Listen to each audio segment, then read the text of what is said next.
ભગવાનને પંચ પ્રાણાહુતિ આપવી હોય, આપી ભગવાનને જમાડવા હોય તો એને જમાડવાના નીતિ નિયમ આ અંગૂઠાથી જોઈ હું સમજાવી દઉં. ઓમ પ્રાણાય સ્વાહા, મપાનાય સ્વાહા, ઓમ વ્યાનાય સ્વાહા, ઓમ ઉદાનાય સ્વાહા, ઓમ સમાનાય સ્વાહા. પેલા બે આંગળી ઓમ પ્રાણાય અંગૂઠાથી આવી રીતનું ઓમ પ્રાણાય સ્વાહા, ઓમ અપાનાય સ્વાહા, ઓમ વ્યાનાય સ્વાહા. પછી આ બે ઓમ ઉદાનાય સ્વાહા અને પછી પાંચે પાંચ ઓમ સમાનાય સ્વાહા. તમે કે બાપુ આ ડાયરેક્ટ બોલી જાય વાંધો શું છે? પ્રાણ કેટલા? પંચ પ્રાણ કયા ને મુખ્ય છે, પંચ પ્રાણ છે. એમાં આ અંગૂઠાથી આ બધું વિજ્ઞાન છે હો.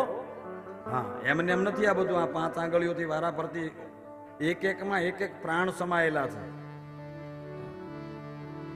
આ બધું વિજ્ઞાન છે.